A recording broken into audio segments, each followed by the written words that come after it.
Jambudvipa, Bharat, Hindustan, India, अनेक नामों वाला हमारा यह देश अतुल्य भारत, इनक्रेडिबल इंडिया। आकाश की ऊंचाइयों को छूता हमारा तिरंगा आज संपूर्ण विश्व में पर्याय बन चुका है हमारे कल्चर की विविधता में एकता, यूनिटी इन डाइवर्सिटी का। कालचक्र को यदि पीछे की ओर घुमाएं तो हजारों शताब्दियों से भी प्राचीन है हमारा इतिहास।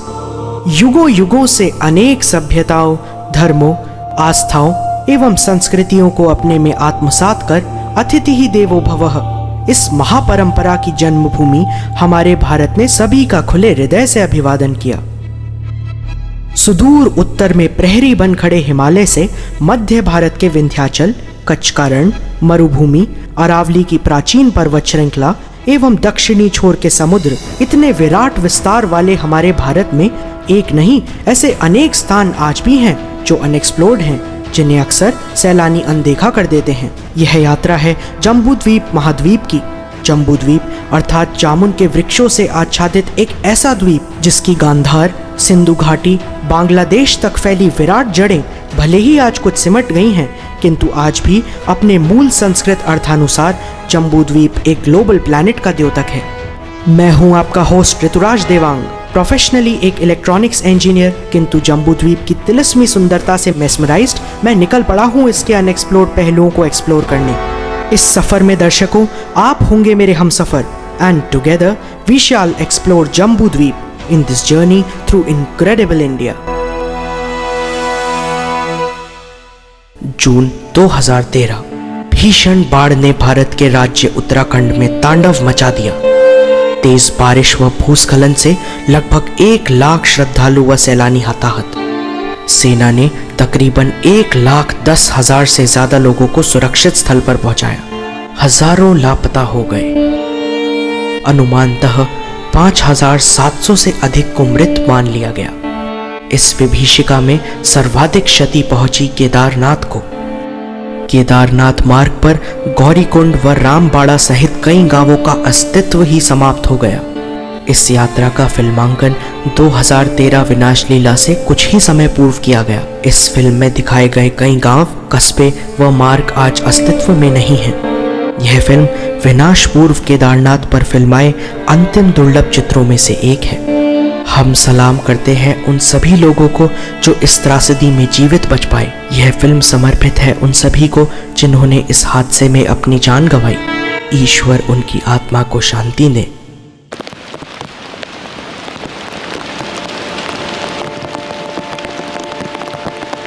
रामबाड़ा पार करते ही मंदाकिनी अब ट्रैक के साथ साथ बहने लगी है।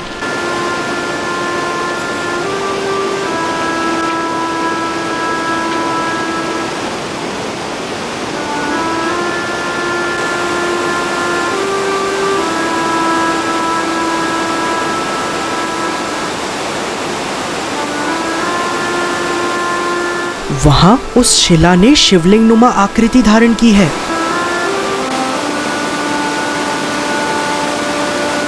मंदाकिनी की बहती धारा शिवलिंग का अभिषेक कर आगे बढ़ रही है।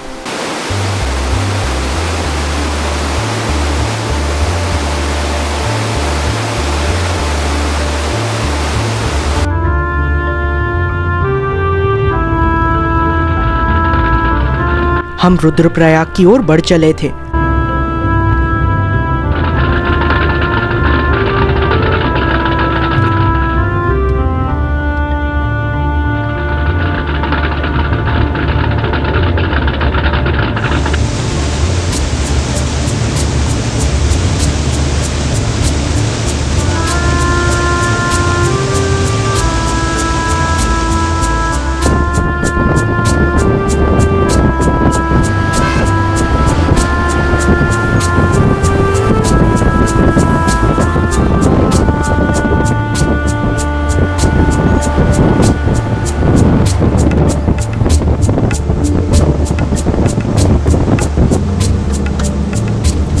पर्वत ने शिवलिंग का अद्भुत आकार ले लिया था।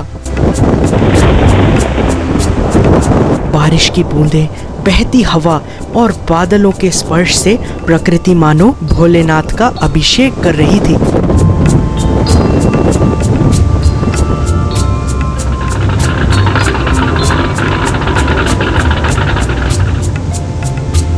नजारा बहुत ही सुंदर था, मगर रास्ता काफी जगह से क्षतिग्रस्त था।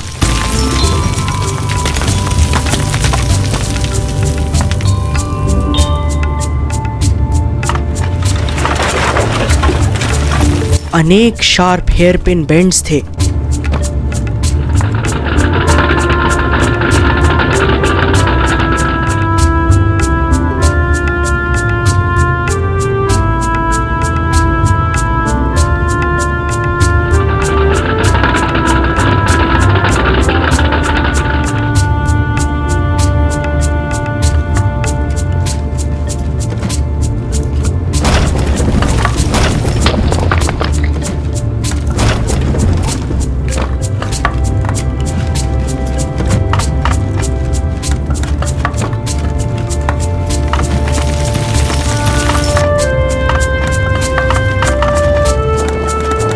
कैसा तीव्र बेंड था, मानो पहाड़ के चारों तरफ पूरे 360 डिग्री के कोण पर ही घूम गए हों।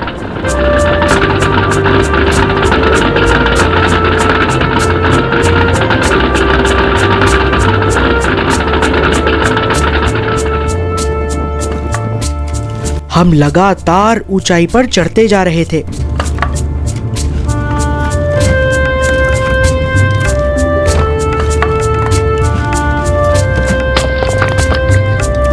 बार बार होते लैंडस्लाइड्स के कारण मरम्मत का कार्य भी लगातार चलता रहता था।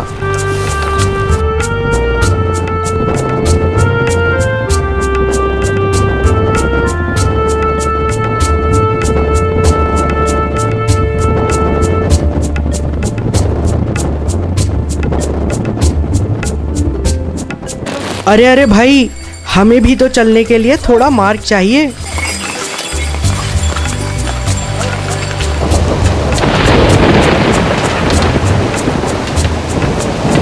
यहाँ दूर दूर से पत्थर टूटकर गिरते रहते हैं। लगातार होती बारिश ने मार्ग को काफी खतरनाक बना दिया है। बारिश से पहाड़ के पत्थर ढीले होकर गिर जाते हैं। आगे चट्टानों से पानी मार्ग पर गिर रहा है। शायद कोई पत्थर टूटकर गिरा होगा। हर कदम फूंक फूंक कर रखना पड़ रहा है। ओह गॉड, देखिए तो, यहाँ चट्टान का एक काफी बड़ा टुकड़ा ही मार्ग पर गिर पड़ा है।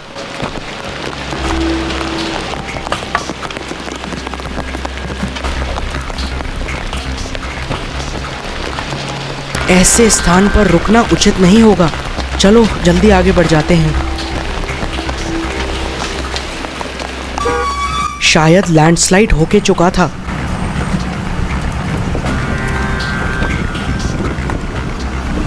जगह जगह बड़े बड़े पत्थर और शिलाएं टूटी पड़ी थी। सड़क किनारे रेलिंग नहीं थी, गहरी खाई थी।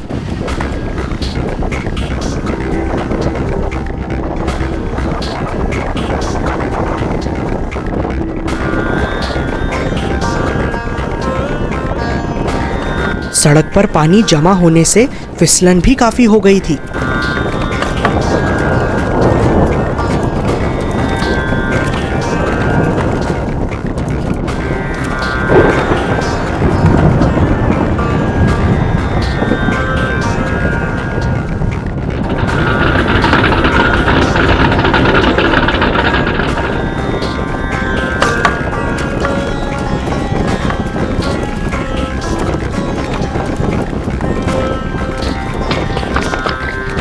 दरअसल हम चमोली पहुंच गए थे, जहां भारी बारिश व बादल फटने जैसी घटनाएं आम हैं।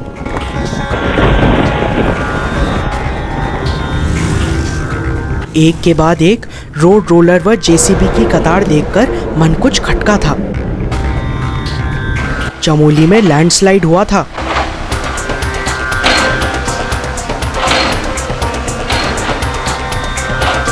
काफी देर वहां रुकना पड़ा था।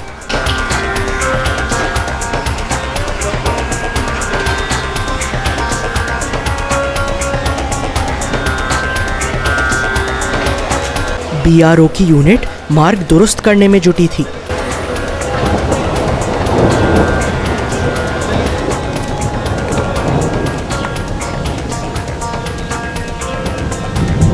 सड़क पर आया मलबा साफ किया जाना था।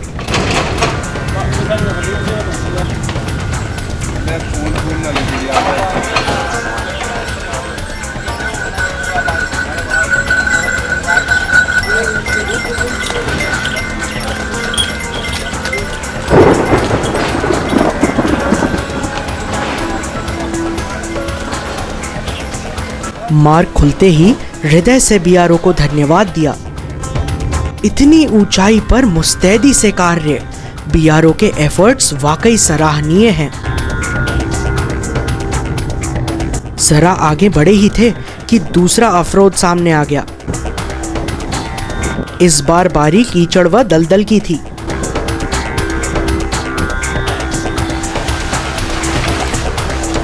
कई इंच मोटी दलदल की परत में गाड़ी आगे बढ़ने का नाम ही नहीं ले रही थी।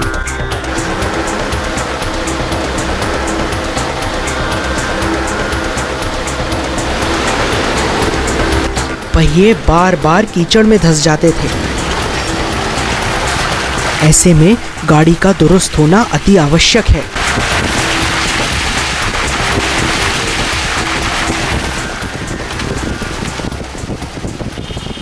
मार्ग पर पानी की आवक के कारण बहुत कीचड़ हो गई है।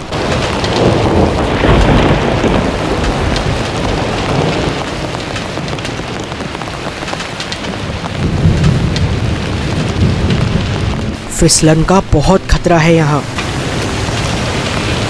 पैर जमा जमा कर चलना है।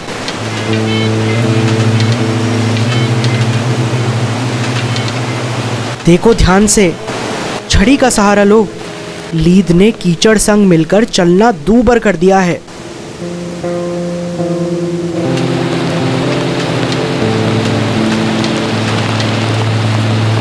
नदी किनारे पहाड़ पर उभरी ओम की आकृति ध्यान आकर्षित कर लेती है।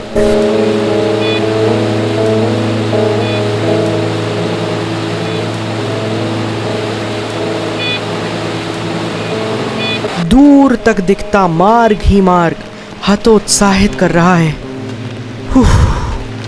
बड़ी देर से कोई माइलस्टोन भी तो नहीं आया है। मार्ग के साथ साथ बह रही है मंदाकिनी।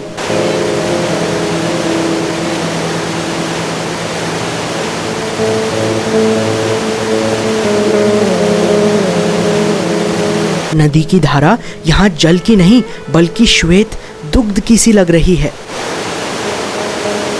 पानी का वेग ज्यादा है पर जल एकदम स्वच्छ व निर्मल है।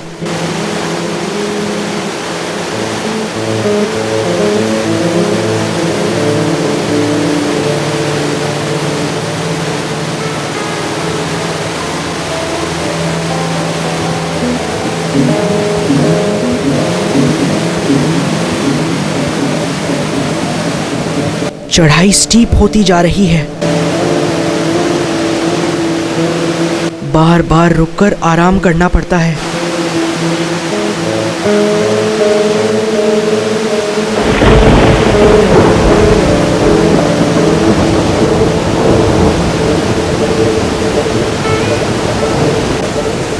मौसम काफी खराब हो गया है। बुरी तरह भीगने के कारण हमें बेहद ठंड लगने लगी है।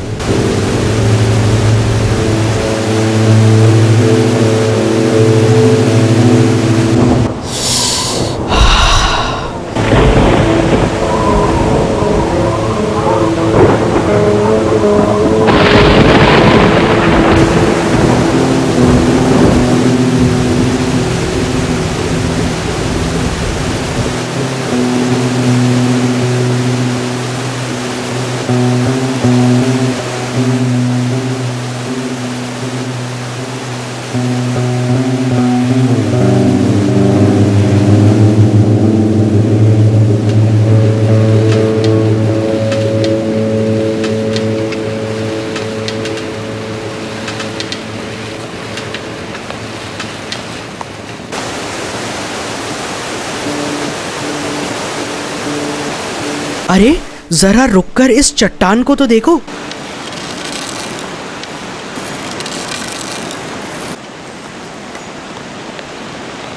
लगता है मानो महादेव का कोई वस्त्र है।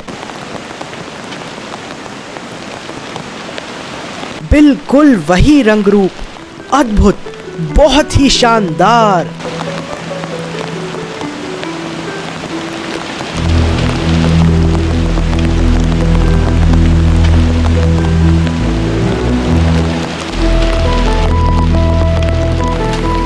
देखो, पहाड़ पर ऊपर बर्फ दिखाई दे रही है।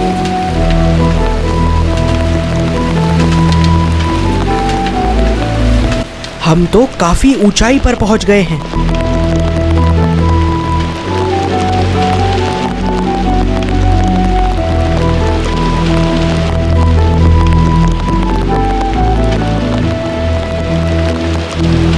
ओहो, अच्छा, तो यह झरना है, ठंड की वजह से जम गया है। इसका मतलब वहां तापमान 0 से भी नीचे होगा।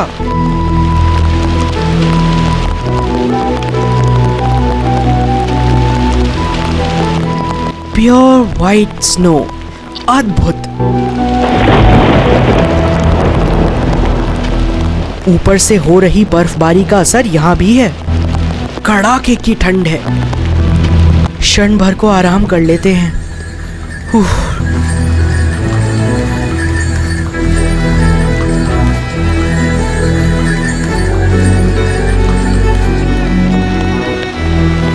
लगता है वहां काफी हिमपात हो रहा है।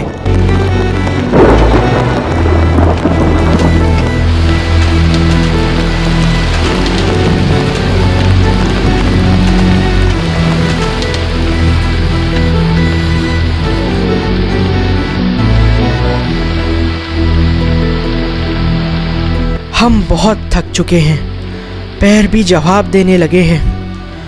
अब तो बस छड़ी का ही सहारा है।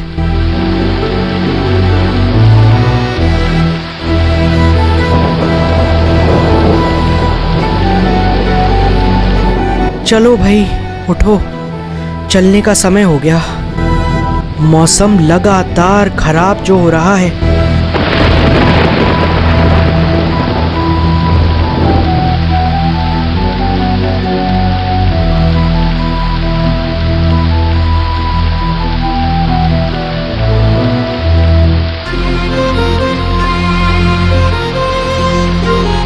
हम आगे बढ़ गए थे।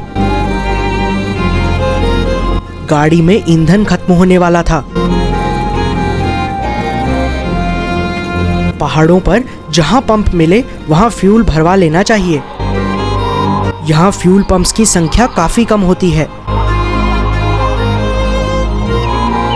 आगे रास्ते की पूछताछ करना हम नहीं भूले थे। पता चला वहां काफी बारिश हो रही थी।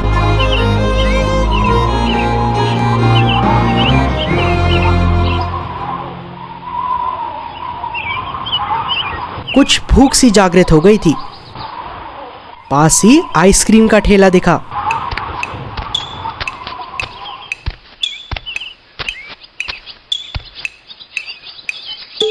खुद को रोक ही नहीं पाए। चॉकलेट, केसर पिस्ता, ऑरेंज, कोकोनट, मैंगो, वाव! सभी ने अपनी अपनी पसंद की आइसक्रीम छाटी।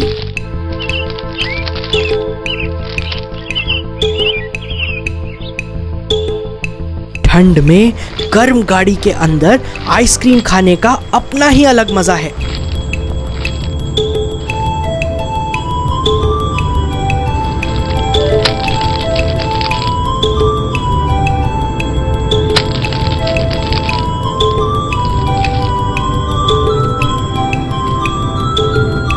मैंने अपनी पसंदीदा कोकोनट छाटी थी।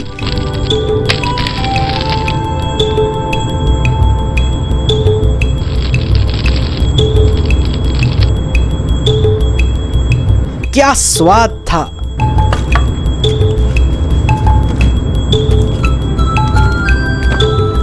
अब तक उसका स्वाद नहीं भूला हूं। लाजवाब!